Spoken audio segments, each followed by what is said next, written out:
Hello guys, welcome to my channel. Today we are going to see how to enable or disable parallel downloading.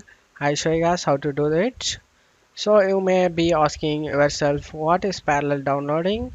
So parallel downloading is just an optimization when you are downloading a file, particularly of a large size. So the browser will divide that file up into smaller segments and download them in different streams, which would be increase your download speed.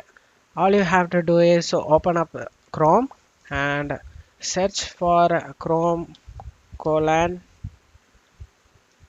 double slash flags. Press enter.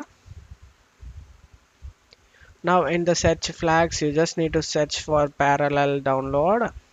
Comes up parallel downloading. Enable parallel downloading to accelerate download speed.